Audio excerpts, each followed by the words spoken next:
김세영은 퇴근 후 집으로 향하며 깊은 한숨을 내쉬었다.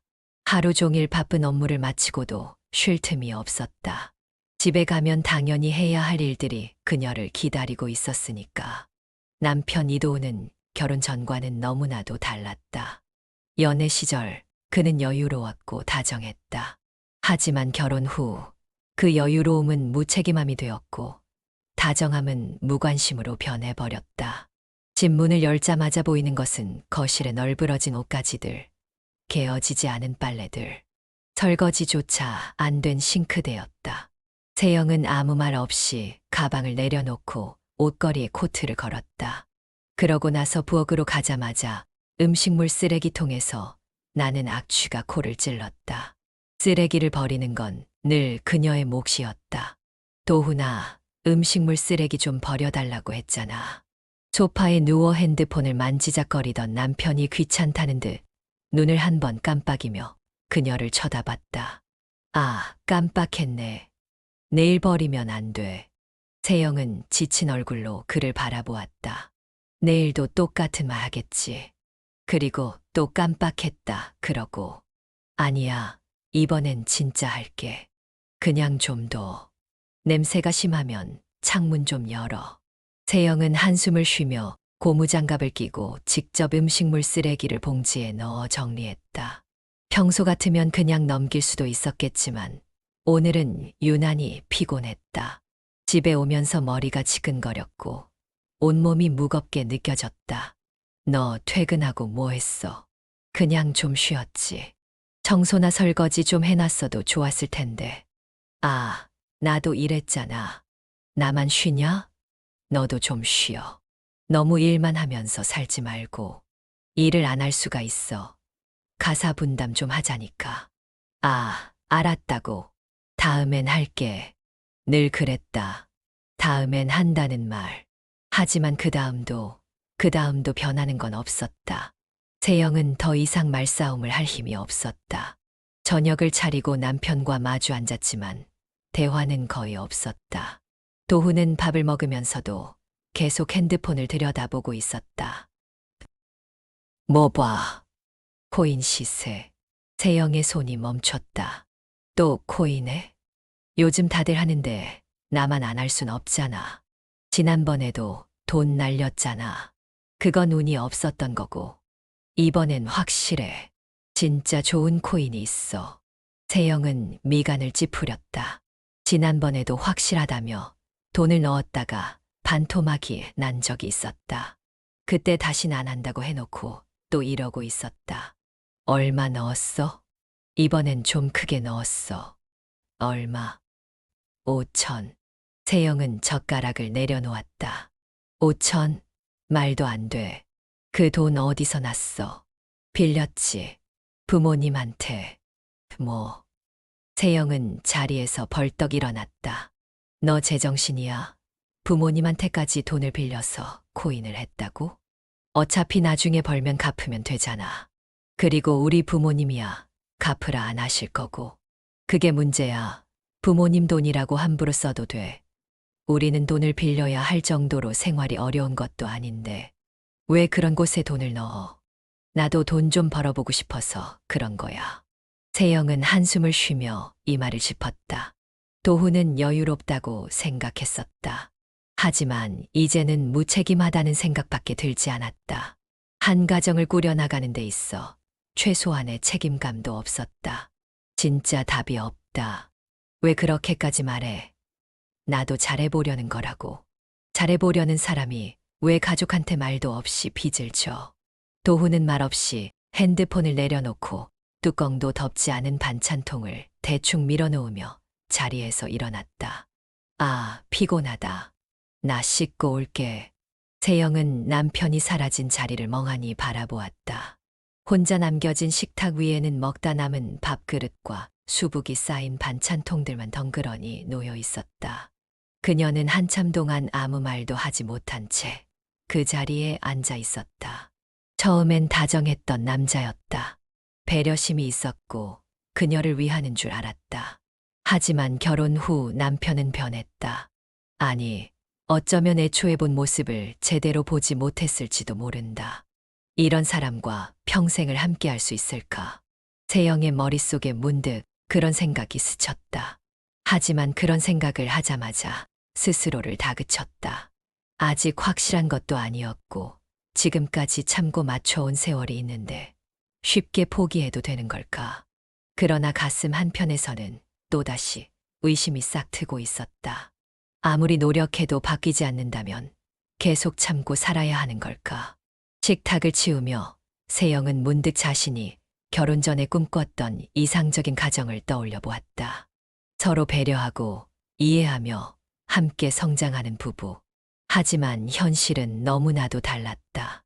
그리고 그녀는 그것을 인정하고 싶지 않았지만 이제는 인정할 수밖에 없었다.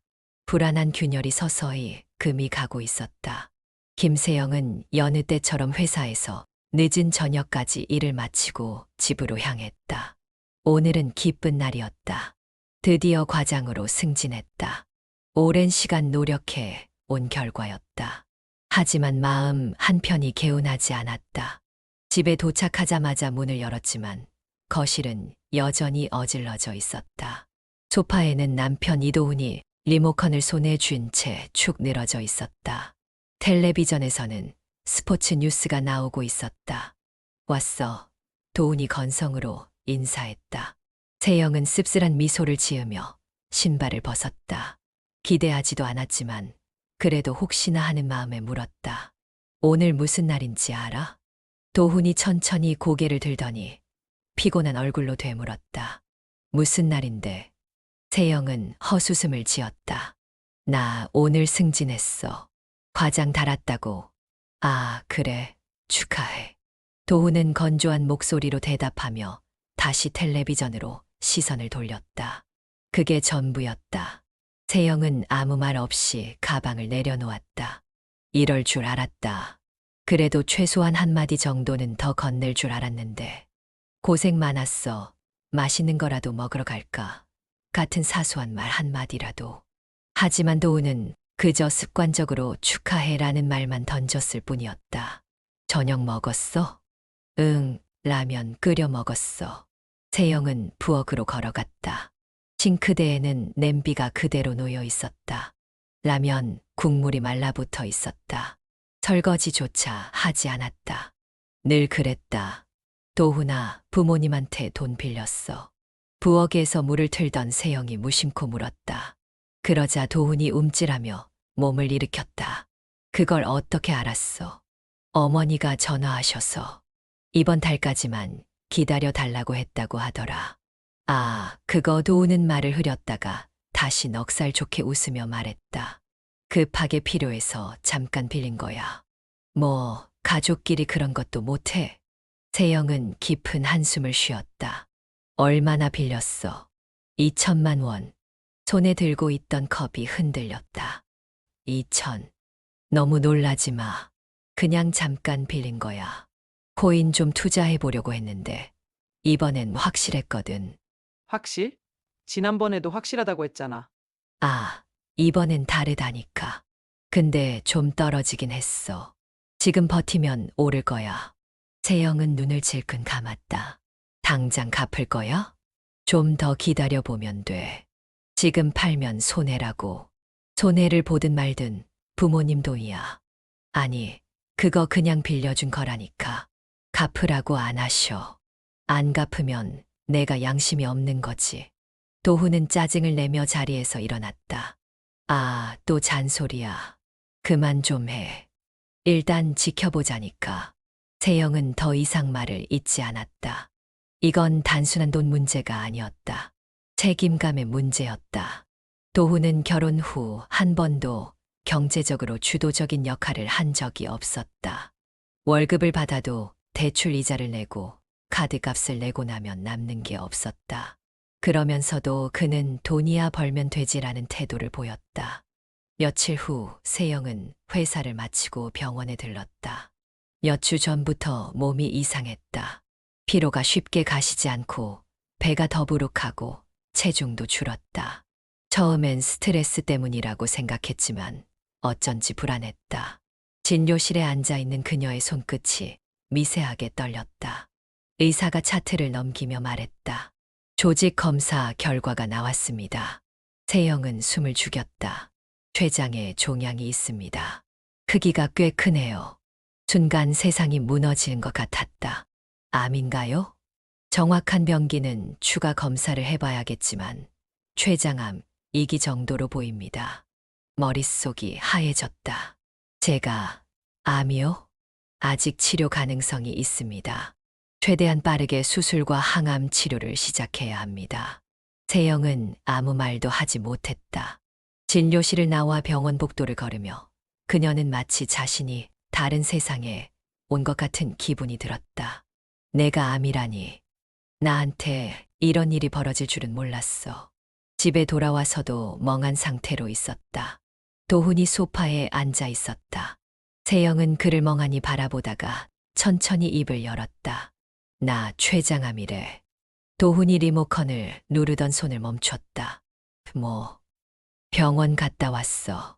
검사 결과가 나왔는데 암이래. 도훈이 당황한 듯한 얼굴을 했다. 하지만 예상했던 반응과는 달랐다. 그는 다급하게 물었다. 보험 들어놨지? 순간 세영의 온몸이 굳었다. 보험금 얼마나 나와? 진단금 받을 수 있는 거지. 세영은 입을 벌렸다가 닫았다. 믿기지 않았다. 내가 암 걸렸다고 했는데 내가 제일 먼저 하는 말이 그거야. 도훈은 멋쩍게 웃으며 말했다. 아니, 그게 아니고 그냥 현실적인 문제도 생각해야 하니까. 현실적인 문제.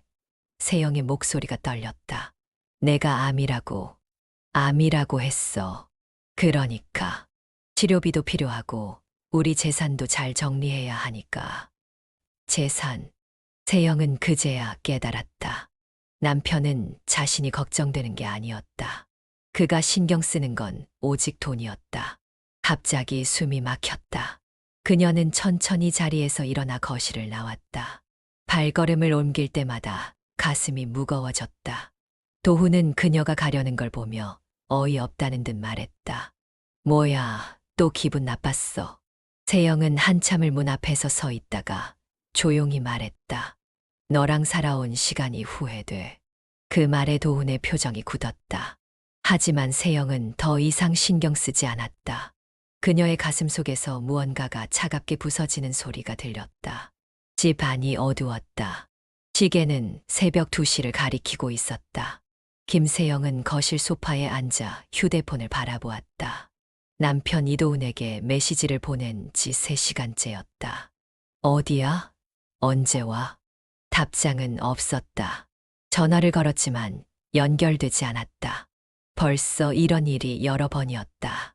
퇴근 시간이 늦어진 것도 아니고 친구들과 만난다고 해도 이 정도로 연락이 안 되는 적은 없었다. 세영은 깊이 한숨을 쉬며 휴대폰을 내려놓았다. 설마. 그녀는 고개를 저었다. 확실한 증거도 없이 의심부터 하는 자신이 싫었다. 하지만 마음 한구석에 계속 불안이 피어올랐다. 문이 열린 건 새벽 3시가 다 되어서였다. 도훈이 비틀거리며 들어왔다. 왜 아직 안 자고 있어? 술에 취한 목소리. 도훈아, 전화했는데 왜 안 받았어? 핸드폰 어디다 뒀는지 몰라서. 무슨 일 있었어? 아니, 그냥 친구들 만나서 술 좀 마셨지. 세영은 조용히 남편을 바라보았다. 그의 셔츠에는 희미한 향수 냄새가 묻어 있었다. 집에서 나는 익숙한 세영의 향수가 아니라 달콤하면서도 어딘가 가벼운 느낌의 향기. 어디서 마셨어? 강남. 누구랑? 회사 동료랑. 어떤 동료? 도훈은 짜증스러운 표정을 지으며 대충 대답했다. 거래처 직원도 있었고 우리 팀 사람들도 있었고 윤지수도. 도훈이 움찔했다. 세영은 그의 작은 반응을 놓치지 않았다. 아니, 지수는 안 왔어. 거짓말이었다. 그래. 근데 왜 지수 SNS엔 강남에서 찍은 사진이 올라와 있을까? 도훈의 얼굴이 굳어졌다. 너, 나 의심하는 거야? 세영은 천천히 자리에서 일어났다. 솔직히 말해. 요즘 왜 이렇게 늦게 들어와?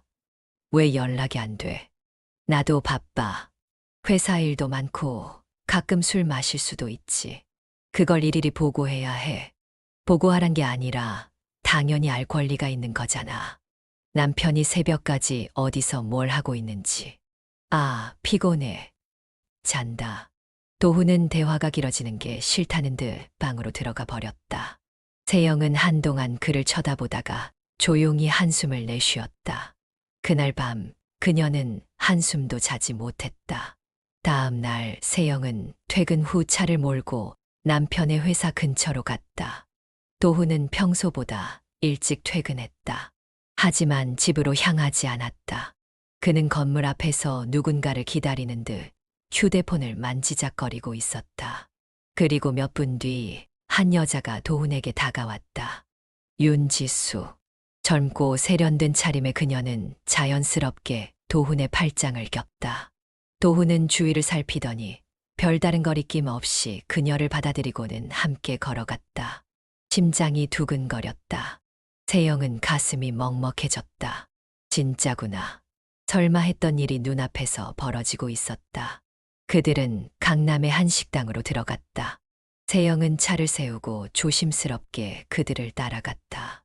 식당 안 창가 자리에서 그들은 마주 앉아 웃으며 대화를 나누고 있었다.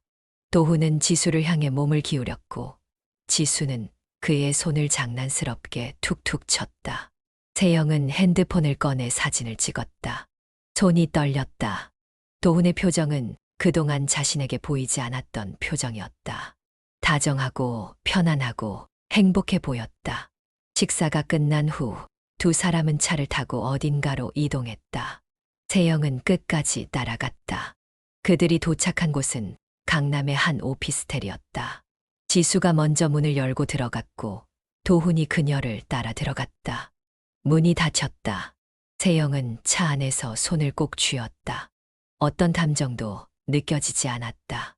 분노인지 절망인지 배신감인지 그녀는 무표정한 얼굴로 핸드폰을 꺼내 녹음을 시작했다. 윤지수, 이도훈, 오피스텔 출입 확인. 그녀는 천천히 차에서 내려 오피스텔 앞을 사진으로 남겼다. 그리고 조용히 차로 돌아왔다. 그녀는 이제 싸울 준비가 되어 있었다. 김세영은 변호사 오상훈의 사무실 문을 두드렸다. 단단히 각오한 표정이었다. 문이 열리자 안쪽에서 중년의 남자가 자리에서 일어나 그녀를 맞이했다. 김세영 씨. 네, 변호사님. 앉으시죠. 오상훈은 세영에게 자리를 권했다. 그녀는 천천히 의자에 앉으며 손에 쥔 가방을 꽉 움켜쥐었다. 이혼을 결심하셨다고요? 세영은 깊이 숨을 들이마셨다. 네. 이유를 여쭤봐도 될까요? 세영은 망설임 없이 휴대폰을 꺼내 사진들을 보여주었다. 도훈이 윤지수와 함께 있는 사진들, 오피스텔로 들어가는 동영상, 그리고 최근까지의 모든 내역이 담긴 캡처 화면들. 제 남편이 불륜을 저지르고 있습니다. 증거는 충분히 모았습니다. 오상훈은 천천히 화면을 넘겨보더니 고개를 끄덕였다. 이 정도면 증거로 충분하겠네요. 이혼뿐만이 아닙니다. 상간녀에게 위자료, 소송도 걸고 싶어요. 오상훈은 그녀의 눈빛을 바라보았다. 망설임 없는 단단한 눈빛이었다. 좋습니다. 소송을 시작하기 전에 남편이 재산 분할을 요구할 가능성이 높습니다. 혹시 공동명의로 된 재산이 있나요? 세영은 고개를 저었다. 아니요. 다행히 집도 제 명의고 결혼 전부터 가지고 있던 부동산도 제 이름으로 되어 있어요. 그럼 문제될 건 없겠군요. 다만 남편이 소송 과정에서 재산 분할을 주장하며 버티는 경우가 있습니다. 부당한 요구를 할 수도 있고요. 세영은 작은 미소를 지었다. 이미 예상하고 있습니다. 그리고 남편이 제 부동산에 관심을 가지고 있다는 것도 알고 있어요. 오상훈의 눈이 반짝였다. 그걸 이용할 생각인가 보군요. 세영은 천천히 고개를 끄덕였다. 네. 제가 원하는 건 남편이 순순히 이혼 서류에 도장을 찍게 만드는 겁니다. 돈에 약한 사람이니 쉽게 움직이겠죠. 오상우는 미소를 지으며 팔짱을 꼈다. 흥미로운 전략이군요. 어떻게 진행할 생각인가요? 세영은 가방에서 한 장의 문서를 꺼냈다. 이건 부동산 명의를 이전하는 서류처럼 보이지만 실은 위임장에 불과합니다. 남편이 이걸 이혼 서류라고 알아차리지 못하게 하면 됩니다. 오상우는 그녀의 계획을 듣고 천천히 고개를 끄덕였다. 완벽하군요. 하지만 남편이 의심할 수도 있습니다. 어떻게 속이실 겁니까? 세영은 깊은 숨을 들이마셨다. 남편은 원래 귀찮은 걸 싫어하는 사람이에요. 그리고 문서를 읽는 성격이 아니죠. 특히 자기한테 이득이 되는 일이라면 더더욱. 그녀는 손에 쥔 서류를 보며 천천히 말했다. 도훈이가 원하는 게 부동산이라면 제가 재산을 정리할 필요가 있다고 하면 혹할 거예요. 내가 몸이 아프니 미리 준비하는 게 좋겠다고 하면요. 오상우는 흥미롭다는 듯 고개를 끄덕였다. 좋습니다. 이 계획대로 진행하죠. 다만 도장이 찍힌 후에는 신속하게 법적 절차를 밟아야 합니다. 그래야 남편이 상황을 눈치채고 번복하려 해도 늦을 테니까요. 세영은 단호하게 고개를 끄덕였다. 네, 그렇게 할 겁니다.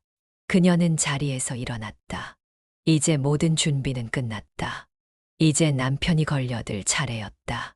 며칠 후 세영은 퇴근 후 도훈에게 조심스럽게 말을 꺼냈다.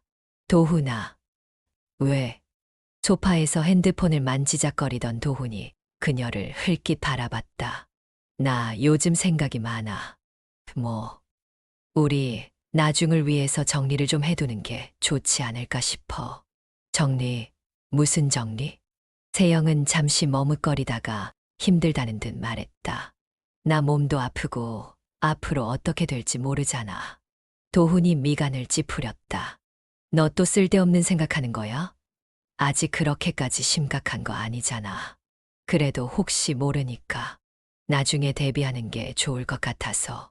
그래서 내 명의로 된 부동산 문제도 미리 정리해 두려고. 도훈의 표정이 미묘하게 변했다. 정리한다는 게 무슨 뜻이야? 세영은 일부러 한숨을 쉬며 말했다. 혹시라도 내가 잘못되면 내 재산이 어떻게 될지도 모르잖아. 그래서 내가 원하는 대로 정리해 놓고 싶어. 도훈이 깊은 고민에 빠진 듯 보였다. 그럼 그걸 나한테 넘기겠다는 거야? 세영은 일부러 애매한 미소를 지었다. 그렇게 되면 좋지 뭐. 어차피 가족이잖아. 도훈의 눈빛이 흔들렸다. 그래서 뭐 서류 같은 거 작성해야 해? 응. 간단한 서류야. 그냥 도장만 찍으면 돼. 세영은 준비해 둔 서류를 내밀었다. 도훈은 그것을 한참 동안 바라보더니 한숨을 쉬었다. 알았어. 어디 찍으면 돼? 세영은 최대한 담담한 표정을 유지하며 서류의 맨 끝 페이지를 펼쳤다. 여기. 도훈은 별다른 의심도 없이 도장을 꾹 찍었다. 세영은 숨을 죽였다. 드디어 모든 것이 끝났다. 그녀는 조용히 서류를 접으며 미소를 지었다. 이제 남편은 돌이킬 수 없는 선택을 한 것이다. 김세영은 변호사 사무실에 앉아 있었다. 손끝이 떨렸다. 변호사 오상훈이 서류를 정리하며 차분한 목소리로 말했다. 오늘 정식으로 상간녀 소송을 접수합니다. 상대는 윤지수 그리고 이도훈도 공범으로 포함됩니다. 세영은 천천히 고개를 끄덕였다. 이제 도훈도 알게 되겠죠. 곧 알게 될 겁니다. 법원에서 소장이 전달되면 피고 측에서 대응할 시간이 주어질 테니까요. 세영은 차가운 눈빛으로 창밖을 바라보았다. 그가 어떤 반응을 보일지 뻔해요. 어떤 반응이든 흔들리지 마세요. 당신이 원하는 대로 모든 걸 진행할 수 있도록 철저히 준비했습니다. 세영은 묵묵히 자리에서 일어났다. 저는 흔들리지 않을 거예요. 이제 돌이킬 수 없으니까. 그녀는 사무실을 나서며 핸드폰을 꺼내 보았다. 몇 시간 후면 도훈도 이 사실을 알게 될 것이었다. 그리고 그가 어떻게 반응하든 상관없었다. 그날 밤 세영은 거실에 앉아 있었다. 조용한 공간에 TV 소리만 희미하게 울렸다. 그러다 문이 거칠게 열렸다. 이게 뭐야? 이도훈이 헐레벌떡 집 안으로 들어오며 서류를 흔들어 보였다. 소송, 상간녀 소송. 너 지금 뭐 하는 거야? 세영은 천천히 그를 바라보았다. 읽어봤겠지. 이제 너도 알잖아. 미쳤어. 우리 이런 식으로 끝낼 사이였냐고. 세영은 그 말을 듣고 비웃음을 지었다. 이런 식으로. 도훈아, 이런 식으로 만든 건 내가 아니야. 세영아, 생각 좀 해봐. 우리가 그래도 사랑했던 사이였잖아. 사랑? 세영은 피식 웃으며 자리에서 일어났다. 사랑이라는 단어를 입에 올릴 자격이 있긴 해. 도훈은 다급한 표정으로 그녀를 바라보았다. 내가 바람을 피운 건 실수였어. 나도 외로웠다고. 내가 너무 바빴잖아. 내가 회사에만 신경 쓰니까. 난 그냥, 그게 변명이라고 생각해. 난 너한테서 점점 멀어지는 기분이 들었어. 그리고 지수는 그냥 대화가 잘 통하는 사람이었을 뿐이야. 너도 알잖아. 우리가 얼마나 많은 시간을 따로 보냈는지. 세영은 차갑게 그를 내려다보았다. 그런 식으로 변명하지 마. 바빠서 외로웠다고? 난 아팠어, 도훈아. 내가 내 옆에서 조금이라도 힘이 되어줬다면 나도 덜 힘들었을 거야. 하지만 넌 어땠어? 내가 암이라고 했을 때 내가 가장 먼저 한 말이 뭐였는지 기억해. 도훈은 아무 말도 하지 못했다. 보험금. 내가 제일 먼저 물어본 게 그거였어. 그녀는 한 걸음 다가가 그를 바라보았다. 넌 이미 오래전에 우리 사이를 망쳤어. 난 이제 후회도 없어. 세영아, 나랑 있을 때보다 그 여자랑 있을 때가 더 좋았지? 도훈은 대답하지 못했다. 좋았으면 그걸로 된 거야. 난 더 이상 너랑 엮일 생각 없어. 이혼도 이미 내 도장 찍었으니까 남은 절차는 내가 다 알아서 할 거야. 도훈은 허탈한 표정으로 웃었다. 진짜 그렇게까지 할 거야? 더 심하게 안 하는 게 다행이라고 생각해. 그녀는 그를 똑바로 바라보며 단호하게 말했다. 이제 내가 감당해야 할 차례야. 며칠 후 세영은 병원 침대에 누워 있었다. 항암 치료가 시작되었고 몸은 점점 무거워졌다. 식욕은 사라졌고 작은 움직임에도 온몸이 녹초가 되는 느낌이었다. 세영아, 좀 어때? 어머니가 손을 꼭 잡고 물었다. 괜찮아. 엄마, 너무 걱정하지 마. 하지만 거짓말이었다. 속이 메스꺼웠고 온몸이 불덩이 같았다. 너무 무리하지 말고 일도 신경 쓰지 마. 그냥 내 몸만 생각해. 세영은 눈을 감았다. 응, 그러려고. 하지만 그녀는 알고 있었다. 아직 끝나지 않았다. 그리고 끝낼 때까지 포기하지 않을 것이다. 김세영은 병원 침대에 누워 천장을 바라보고 있었다. 머리카락이 하나둘씩 빠지기 시작했고 몸은 점점 무거워졌다. 입맛은 사라졌고 작은 움직임에도 숨이 차올랐다. 항암 치료는 생각보다 훨씬 더 힘들었다. 세영아, 물 좀 마실래? 옆에서 어머니가 걱정스러운 얼굴로 물컵을 건넸다. 세영은 힘겹게 고개를 저었다. 괜찮아, 조금만 더 쉬면 나아질 거야. 하지만 거짓말이었다. 몸이 너무 아팠다. 그러나 이 모든 게 끝나려면 그녀는 이겨내야만 했다. 그 순간 휴대폰이 울렸다. 병실 한쪽 테이블 위에서 진동이 울렸다. 세영은 천천히 손을 뻗어 화면을 확인했다. 이도훈 남편. 입술을 깨물었다. 또 전화야. 어머니가 한숨을 쉬었다. 얘는 진짜 언제까지 이러는 거야? 세영은 전화를 받지 않고 그냥 두었다. 그러자 몇 초 후 다시 울렸다. 그리고 또다시. 결국 세영은 전화를 받았다. 뭐야? 세영아, 나야. 알아. 무슨 일이야? 우리 좀 만나서 얘기하면 안 될까? 세영은 비웃음을 지었다. 이제 와서 무슨 얘기? 제발 마지막으로 한 번만. 난 진짜 할 말이 있어. 그녀는 아무런 감정도 없이 대답했다. 할 말 있으면 여기서 해. 아니, 얼굴 보고 말해야 해. 그럴 필요 없어. 너랑 볼 일은 다 끝났어. 세영아, 제발. 나 지금 너무 힘들어. 우리 이런 식으로 끝내면 안 돼. 세영은 차갑게 웃었다. 우린 이미 끝났어, 도훈아. 그리고 넌 내가 힘들 때 뭐 했는데? 난 병원 침대에 누워있고, 넌 다른 여자랑 놀고 있었잖아. 그때도 나한테 전화 한 통 없었으면서. 왜 이제 와서 찾아? 도훈은 대답하지 못했다. 너 지금 힘들다고. 그럼 내 힘든 이유가 뭔데? 회사에서 잘려서, 상간녀랑 사이가 틀어져서, 아니면 내가 원했던 내 부동산을 못 가질까봐. 도훈의 숨소리가 거칠어졌다. 그거 어떻게 알았어? 내가 너무 뻔하잖아. 그녀는 더 이상 시간을 낭비하고 싶지 않았다. 다시는 전화하지 마. 그러고는 전화를 끊었다. 어머니가 걱정스럽게 물었다. 또 재산 때문에 그러는 거야? 세영은 힘없이 웃었다. 응. 이제 그거밖에 남은 게 없으니까. 그녀는 눈을 감았다. 이제 마지막 절차만 남았다.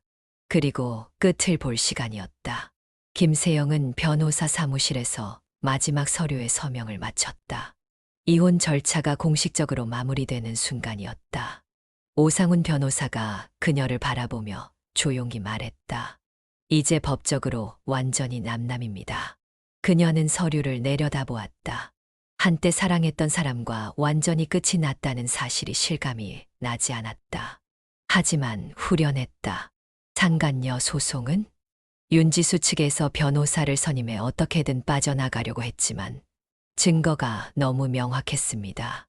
결국 패소했고 위자료로 3천만 원을 지급해야 합니다. 세영은 미소를 지었다. 딱 벌어둔 돈까지 다 날렸겠네요. 오상훈도 고개를 끄덕였다. 이도훈 역시 직장에서 잘리고 윤지수와의 관계도 끝난 것 같습니다. 최근에 지수가 도훈에게 모든 책임을 떠넘기고 연락을 끊었다더군요. 서로 기대던 두 사람이 결국 망가졌네요. 인과응보죠. 세영은 천천히 숨을 내쉬었다. 이제 모든 게 끝났네요. 그 순간 사무실 문이 열리며 비서가 들어왔다. 변호사님, 밖에 김세영 씨 전 남편이 와 있는데요. 만나겠냐고 묻습니다. 세영은 그 말에 살짝 눈을 감았다가 떴다. 왔네요. 결국 오상훈이 물었다. 어떻게 하시겠어요? 그냥 돌려보낼까요? 세영은 잠시 생각하다가 고개를 저었다. 아니요. 마지막으로 봐야겠어요. 그녀는 천천히 자리에서 일어나 문 쪽으로 걸어갔다. 사무실 로비에서 기다리고 있던 이도훈은 세영을 보자마자 다급하게 다가왔다. 세영아. 그는 말랐고 눈가에는 다크서클이 짙게 드리워져 있었다. 예전에 여유롭고 능글맞던 태도는 온데간데 없었다. 할 말 있어. 세영은 차갑게 말했다. 도훈은 그녀를 똑바로 바라보며 깊이 한숨을 쉬었다. 나 후회해. 정말 많이 후회해. 그녀는 조용히 팔짱을 꼈다. 뭘 후회하는데? 다, 모든 걸. 내가 왜 그랬을까 싶어. 바보 같은 짓 했어. 우리 그렇게까지 나빠질 필요 없었는데. 세영은 피식 웃었다. 우리가 이렇게 된 건 전부 내가 만든 결과야. 알아. 내가 다 망쳤어. 도훈은 떨리는 목소리로 말을 이었다. 내가 잘못했어. 정말 잘못했어. 근데 우리 다시 시작하면 안 될까? 그녀는 조용히 눈을 깜빡였다. 나 이제 정신 차렸어. 세영아, 우리 다시 원래대로 돌아갈 수 있을 거야. 난 아직도 너 좋아해. 사랑해. 세영은 순간 그가 웃기다고 느껴졌다. 이 사람은 아직도 모든 걸 감성적으로 해결하려고 한다. 내가 아직도 내 감정에 흔들릴 거라고 생각해. 세영아, 내가 아프다고 했을 때 내가 제대로 못 챙겨준 거 알아. 그땐 내가 바보 같았어. 근데 이대로 끝나버리면 우리 너무 불행하잖아. 누카, 너도 그렇잖아. 너도 외롭지 않아? 내 곁엔 아무도 없잖아. 세영은 한참 동안 그를 바라보았다. 도훈아, 그녀는 천천히 입을 열었다. 난 더 이상 내가 없어도 돼. 그 말에 도훈의 얼굴이 순간 일그러졌다. 우린 이제 완전히 끝났어. 그리고 내 인생도 내가 책임져야 해. 내 인생에 더 이상 너는 없어. 도훈은 필사적으로 그녀의 손을 잡으려 했다. 제발 세영아. 하지만 그녀는 한 발짝 물러섰다. 넌 이미 기회를 다 날렸어. 앞으로 내가 어떻게 살든 난 상관없어. 그녀는 마지막으로 그를 바라보았다. 그러니까 2번 다시 날 찾아오지 마. 그렇게 말한 뒤 세영은 등을 돌렸다. 도훈은 그녀를 붙잡으려 했지만 결국 힘없이 손을 내렸다. 그녀는 더 이상 그를 신경 쓰지 않았다. 이제 그녀의 인생에서 그는 아무 의미 없는 사람이 되었으니까. 김세영은 친정집 마당에 놓인 작은 벤치에 앉아 있었다. 가을 햇살이 따스하게 내려앉았다. 항암 치료가 끝나고 몇 달이 지났다. 여전히 몸은 완벽하지 않았지만 예전보다는 훨씬 나아졌다. 세영아, 따뜻한 차 마셔. 어머니가 정성껏 우린 생강차를 건네며 그녀를 바라보았다. 엄마, 나 요즘 체력도 좀 좋아진 것 같아. 산책도 오래 할 수 있고. 그럼 다행이지. 처음엔 걷는 것도 힘들어 했잖아. 이젠 얼굴색도 많이 좋아졌어. 세영은 차를 한 모금 마시며 미소 지었다. 엄마 덕분이지 뭐. 어머니는 손을 내저었다. 내가 이겨낸 거야. 나야 옆에서 도와준 것뿐이고. 그 순간 현관문이 열리며 아버지가 들어왔다. 손에는 시장에서 사온 듯한 비닐봉지를 들고 있었다. 세영아, 너 연어 좋아하지? 오늘 시장에서 엄청 신선한 거 사왔다. 세영은 반갑게 아버지를 바라보았다. 와, 아빠 최고네. 오늘 저녁은 내가 좋아하는 연어 스테이크 해주마. 건강한 음식 먹어야지. 세영은 그 말을 듣고 가슴이 따뜻해졌다. 결혼 생활을 하면서 늘 혼자 감당해야 했던 무게가 이곳에서는 느껴지지 않았다. 그날 저녁 가족들과 함께 식사를 마친 후 세영은 방으로 돌아와 노트북을 켰다. 오랜만에 메일함을 확인하니 회사 동료들의 메시지가 가득했다. 세영 씨, 건강은 좀 어때요? 우리 자리 항상 비워두고 있어요. 빨리 복귀해서 우리 팀 다시 이끌어 주세요. 보고 싶어요. 승진 축하 파티도 아직 못했잖아요. 얼른 와요. 세영은 조용히 미소를 지었다. 회사는 그녀에게 여전히 따뜻한 곳이었다. 그녀는 조용히 키보드를 두드렸다. 여러분, 저 다음 달부터 복귀할 예정이에요. 많이 기다리셨죠? 저도 보고 싶어요. 메시지를 전송하고 나니 마음이 편안해졌다. 그동안은 앞만 보고 달려왔었다. 사랑했던 남자에게 배신당하고 암투병을 하며 삶의 끝자락을 마주하기도 했다. 하지만 이제는 다르게 살아야겠다고 다짐했다. 이제부터는 누구보다도 자신을 아끼며 살아가기로. 세영은 천천히 창문을 열었다. 차가운 바람이 불어왔지만 그녀는 그 바람이 싫지 않았다. 이제 새로운 시작이었다. 김세영은 회사 건물 앞에서 한동안 서 있었다. 익숙한 풍경이었지만 오래된 기억처럼 느껴졌다. 그녀는 천천히 숨을 들이마시고 다시 한 번 걸음을 내디뎠다. 엘리베이터를 타고 올라가자 사무실 문이 열리기도 전에 익숙한 목소리가 들렸다. 김 과장님 오신다. 와, 세영 씨. 사무실 안은 순식간에 환호성으로 가득 찼다. 직원들이 박수를 치며 그녀를 반겼다. 드디어 오셨네요. 이제 팀이 다시 완전체가 되었어요. 세영은 웃으며 손을 흔들었다. 다들 잘 지냈어요? 팀원들이 고개를 끄덕이며 말했다. 네. 근데 김 과장님 없으니까 진짜 일이 손에 안 잡혔어요. 맞아요. 다시 와주셔서 너무 다행이에요. 그 순간 익숙한 목소리가 들렸다. 아, 이제 좀 살겠네. 세영이 돌아보자 박민우가 미소를 지으며 서 있었다. 그는 평소처럼 여유로운 표정으로 그녀를 바라보고 있었다. 김 과장님 없으니까 팀 분위기가 축 처졌어요. 나만 힘들었던 거 아시죠? 세영은 피식 웃었다. 누가 보면 나 없을 때 일 다 떠맡은 줄 알겠어요. 아니었나요?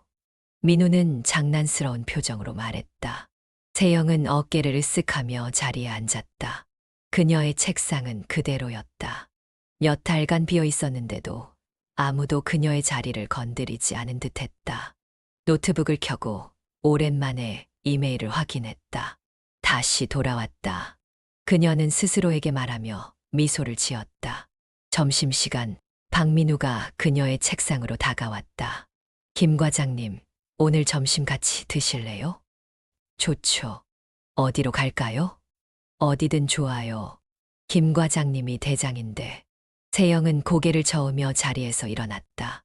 그럼 오랜만에 예전 단골집 할까요? 두 사람은 사무실을 나와 익숙한 거리로 걸어갔다. 햇살이 따뜻하게 내리쬐었고 가벼운 바람이 불었다.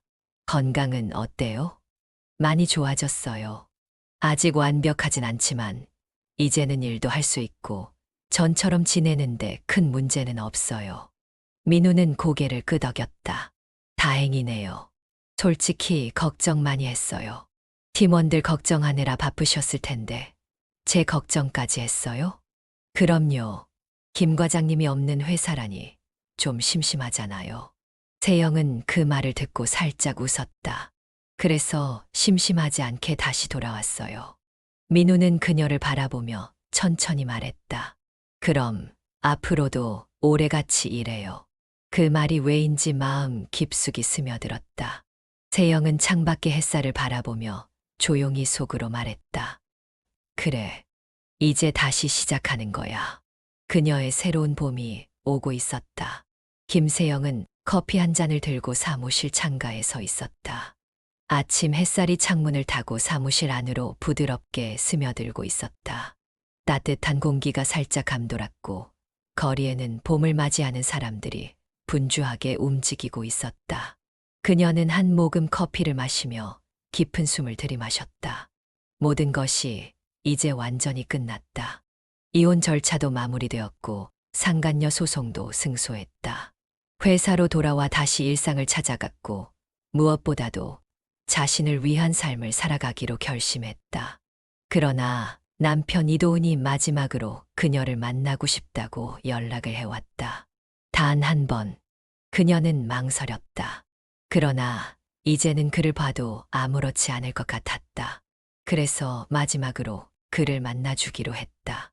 오랜만에 보는 이도훈은 몰락한 모습 그대로였다. 한때는 느긋하고 여유로운 미소를 짓던 그였지만 이제는 초췌한 얼굴로 그녀 앞에 앉아 있었다. 오랜만이야. 그가 힘겹게 입을 열었다.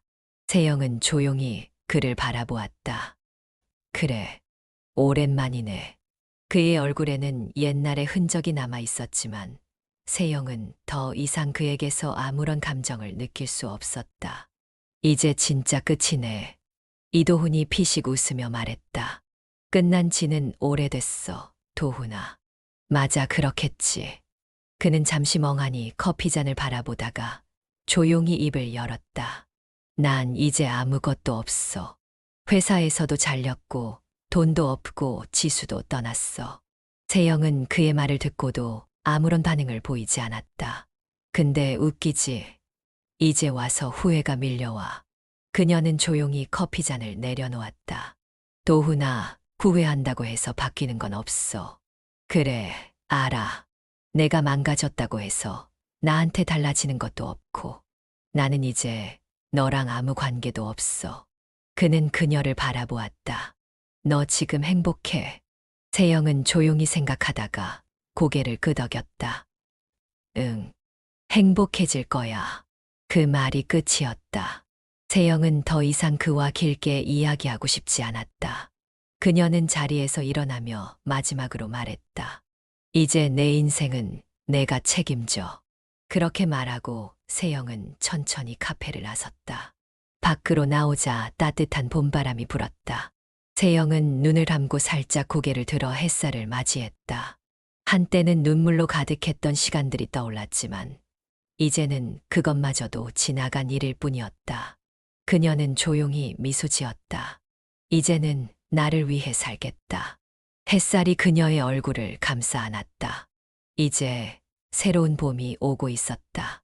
김세영의 이야기는 단순한 복수극이 아니다. 이것은 한 여자가 배신과 절망을 겪고도 끝내 스스로를 지켜내며 다시 일어서는 재생과 성장의 이야기다.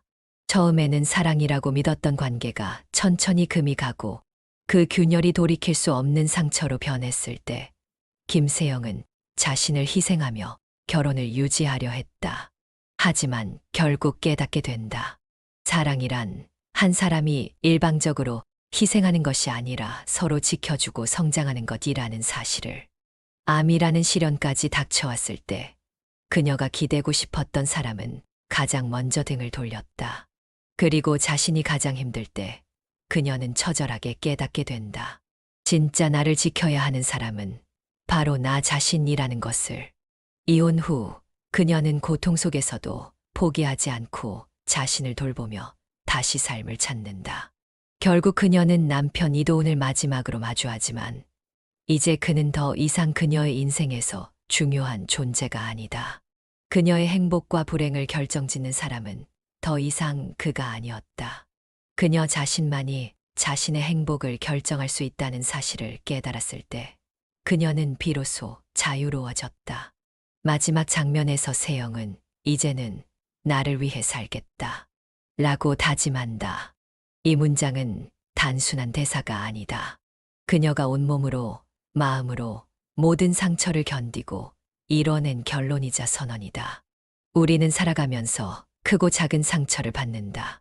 어떤 사람은 사랑이라고 믿었던 관계에서 배신을 경험하고 어떤 사람은 믿었던 사람이 등을 돌려버린다. 하지만 우리가 진짜로 잃지 말아야 할 것은 스스로를 소중히 하는 마음이다.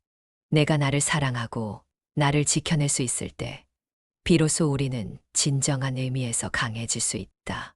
김세영의 이야기가 마음을 울렸다면, 그리고 그녀가 겪은 여정을 따라가며 조금이라도 용기와 위로를 얻었다면, 지금 이 순간 여러분도 다짐해 보길 바란다. 과거에 매여 살지 않고 미래를 두려워하지 않으며 오늘 하루 나를 위해 살아보겠다고. 지금까지 함께 해주셔서 감사합니다.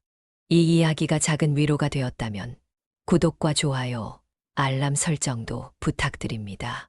당신의 인생에도 언젠가 다시 봄이 올 테니까요.